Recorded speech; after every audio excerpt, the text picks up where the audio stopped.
You're listening to Left at the Valley 2.0, Atheist, Skeptic, and Humanist Radio. Hi, I'm Tom. And I'm Cecil from Cognitive Dissonance. And we took At the Valley. Left at the Valley. We were on sync. I think we did it. Did you feel that? Was that better? I think it was that. better. Like, you know, when you just get in that vibe? I feel like I need to God burn damn. myself off a little. Maybe a Goosebumps. little. Goosebumps. Yeah. Holy Yeah, okay. shit. Academy That might be the Award. best tape we've ever delivered. I'm telling you what, in the presence of masters. That's all it is. All In the right, presence. Tom. 10,000 hours. 10,000 hours, bitches. 10,000 hours and you still won't be any better. All right, Okay. all right. I know we shouldn't have to scream that we're atheists. You know, we don't have non-astrologers and all that. But with religious people taking over the world, I mean, we can either speak up or be pushed into a corner. I'm proud to be an atheist, a skeptic, a non-believer, an infidel, a heathen. I call it how I see it. I say it's ignorance and you just call it faith and unsubstantiated claims. That's something to be ashamed. I'm an atheist. I found that long road. We don't wait down the holiday road.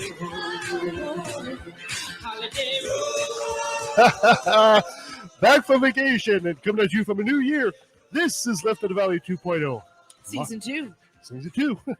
My name is Kevin, and I postulate that atheism and theism are two sides of the same coin. One uses its head, and the other one relies on tails. Joining me as usual is the team that will point out that a pizza is round, put it into a square box, and eaten as a triangle. Geometry. Yeah, that's a lot of shapes. She thinks celebrating Masturbation Month starts by giving yourself a hand. Sabrina. That's it. Thanks. He thinks the best. Oh, sorry. He thinks he'll tell you that a block of cheese is just a loaf of milk. Bradley. It is, though. It really is. It really is. Totally. I don't know. It's different bacteria, man. Yeah. And her friend was complaining that she never listens or something like that. Hertzie. I'm sorry. Did you say something? Guys, welcome back. And this show is brought to you by our patrons, including a new Patreon, Mary T. Thank you so much. It's brought to you by, if you also want to become a Patreon, go to patreon.com/LATV. Guys, welcome back. Hope you had a great holiday season. We did. Oh, yeah. Oh, yeah, Yes. sort of. We did so. It Like was half, great. half. As he I, talked away. I apologize. I apologize during the holiday season. I actually caught Omicron, believe it or not. You're not the only one. Jeez. Yeah, and I've been fighting this left, right, and center, and it's been kind of kicking my ass for a bit. So Yeah. if I sound kind of woke and all that stuff, my voice is not normal. That explains it. That's the two of us. Now you both have to go to Percy I-8. Yeah, That's we right. do. I am Lur. That's much, That's not bad. not bad at all. Second half of the show, we'll be talking to Dr. Edward Hodge, Professor Edward Hodge of University of Victoria. We'll be talking about We keep naturalized calling people. him a doctor. What? We keep calling him a doctor. I believe he is a doctor. He's a professor for sure. We know Okay. that. But So- is he the doctor? Oh, He is absolutely. the doctor. I mean, there's only There can one be doctor, only one. Yeah.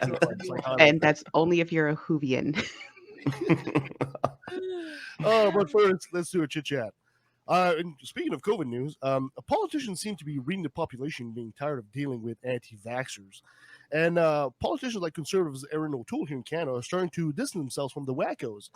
Well, enter Emmanuel Macron, the president of France, the French president who doesn't have his tongue in his pocket. Will actually welcome a scheduled debate on COVID and mandated vaccinations in the French parliament. Why? Oh, wow. I'm Look, kidding. Keep well, going. you know, I was like, you know the oh, French we're going to have are- to have a conversation. Aren't you, right? Now, if you remember, we talked on the show how in June the French actually forced the population to show they were vaccinated to access things like their favorite cafe via the vaccination passport. Yep. Despite much protest from the French. At this point, like much of Europe, nearly 90% of 12 years and over are vaccinated in France.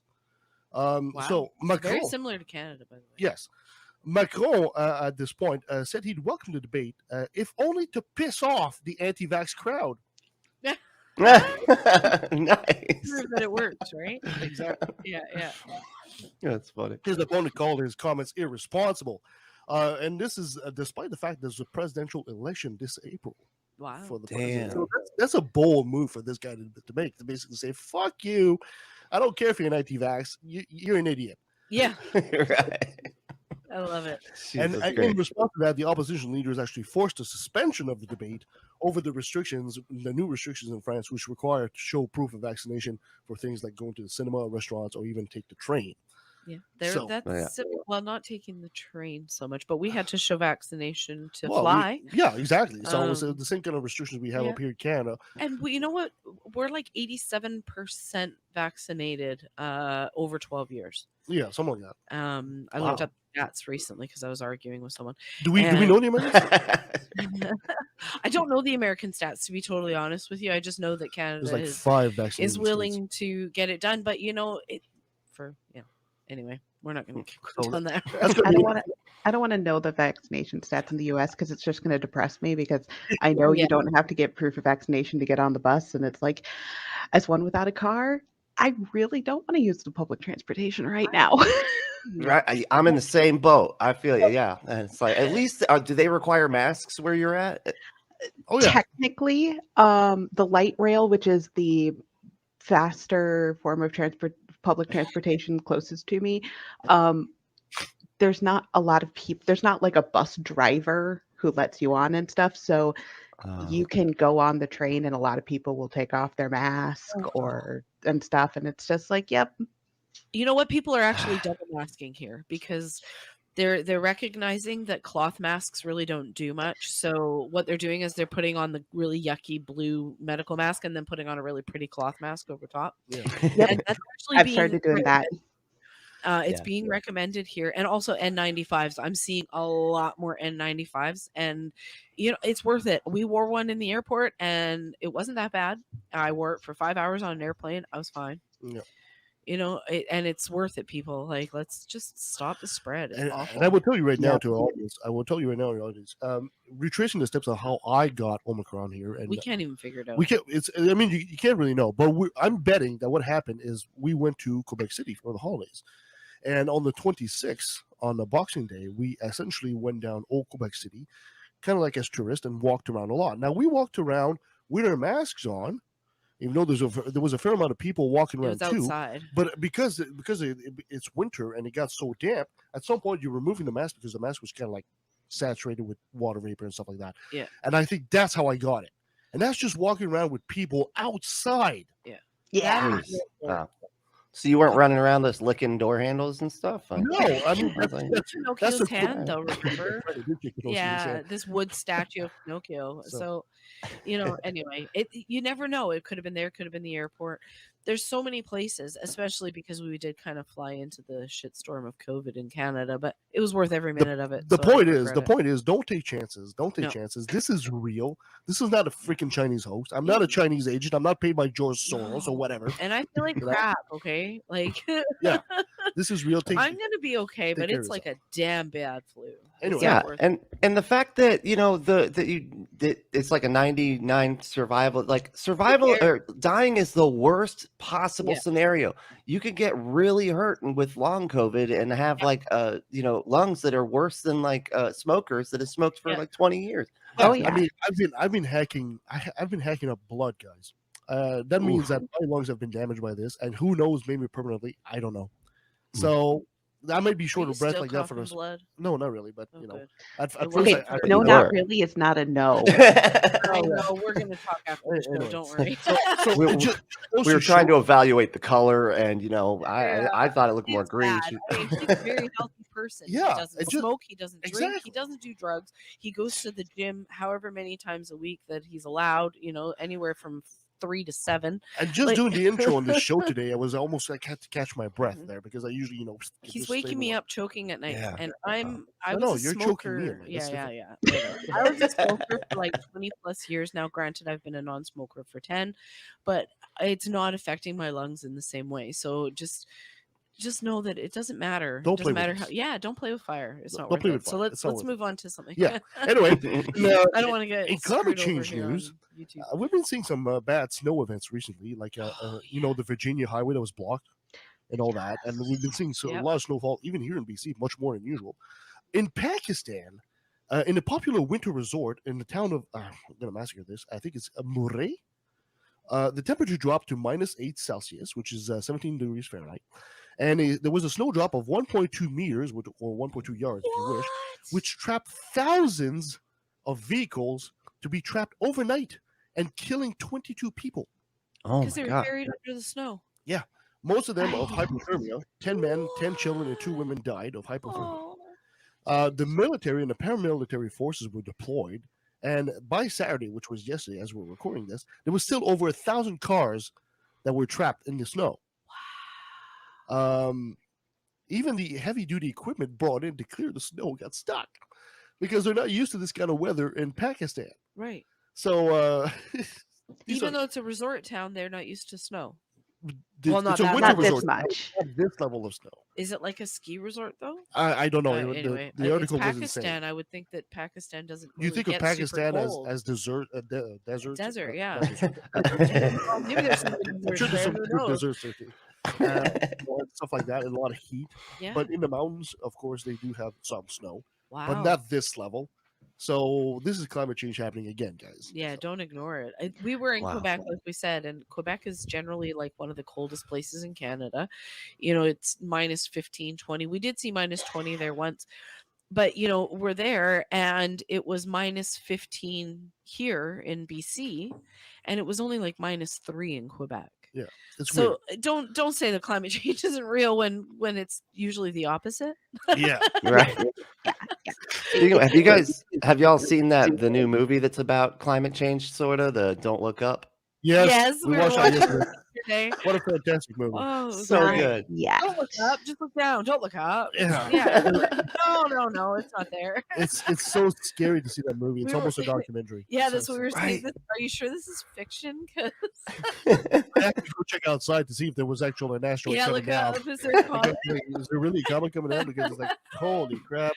Yeah. It's supposed to be satire, but it's Yeah, no, so it was so silly. close to Social media reality. is so silly now. It's like, oh my god, this I could foresee this happening for real. Yep. Oh, me yeah. too. Yep. Back to the accidents and stuff. Because I'm from Minnesota, where we have a lot of the cold weather and stuff. I really want to have more stuff out there about snow safety and cold safety and stuff, because it's hitting a lot of places that they haven't had to deal with it. And I understand that, okay, it might happen once in a while, so you don't want to invest the huge amount of infrastructure, I guess. However, there are things like car emergency kits and stuff people need to get, and what to do if you see signs of hypothermia. What are the signs of hypothermia? Yep. For example, do not give somebody who looks like they might be having hypothermia booze. That is the worst thing you can do. It'll actually Really? drop Oh, their okay. Yes. temperature. Warm beverages is much better. So that warms you up. It doesn't. No, and honestly, Huh. take off your clothes and take off their clothes and lay next to them naked. It sounds Yep. sick and sexual, but trust me, that cold person doesn't give a shit, and they just want your body heat, and that's how you give it. Yes. If you are in a building or something, also putting them under a blanket and then putting like a space heater blowing into the blanket can help a lot too, if you're lucky enough to be in that situation. Which Right. may have happened to me after a very cold day and wet boots and a 3-hour drive with no heat on my Oh. feet. That Exactly. Jeez, The yeah. things you got to. Now you can do Have very fun. many. What I've always done in my car, I've always had a wool military blanket. I went to an army surplus store. I bought this wool blanket. They were cheap, and I just put that in the back in the trunk of my car just in case. I've never really got stuck with my car to the point I had to spend the night or something like that in there. But you never know, right? Just that one blanket can make a difference. Oh yeah, and they have like the shiny ones that basically like reflects the heat. Those are really good. If you think there might be any signs of snow, sand, non-clumping cat litter, or what's the other one? Salt, like sidewalk salt. Those are really good things to have to help you get out of a bad situation. You don't need a lot, just a little Nope. bit. I have an emergency kit that I was gifted, and it sits in my trunk, and I've never had to pull anything out of it except for the shovel that it came with. And that shovel was because, I'm driving along, I stopped for gas, and I see a bunch of snow built up in the tire well. And so I was like, I'll just knock that out. Look, I have a shovel. That is one thing I miss about not having a car is I miss going over and just kicking the snow in the tire wells. And that satisfactory thump when it falls. I agree. Yeah. All right. It's weird but true news. In Hamilton, Ontario, right here in Canada, residents woke up the morning of December 29th to find out it snowed the night before, but not nice, fluffy snowflakes. Really? It snowed soybeans. What? What? Yeah, the white sprinkle left all over town was mostly soybean husks. What? The bean apocalypse came from a U.S.-based food processing plant in the city called Bunge. The company had no idea this happened until the residents started complaining about the mess. The company acknowledged the annoyance caused by the accidents and determined that the bean spray was as a result of a plugged dust collector. So there was actually beans all over town. And money for all. Exactly. And of course, people were driving all over beans and squishing the beans all over. So it's making a mess all over the place. It's like partly sunny with chance of meatballs or whatever. Exactly. So there was no word as we were saying this, if burrito trucks have sprouted in the area, or maybe we suggest a new mecca for vegans. I don't know. So anyway, Yeah. That's a religion, So people were complaining maybe you shouldn't live that close to a factory, that does beans or anything like that. Any thoughts on that? I mean, they're always going to say, that seems to be the war cry of assholes. You should have done it. Well, maybe you should have thought of that before you lived so close to it. Fuck you. Okay, I live where I goddamn live. It's like... Nothing sprouted out of this conversation. That's for sure. No. I'm trying, but this is just leaving me by the skin of my teeth. Nice. Oh, perfect. Moving on.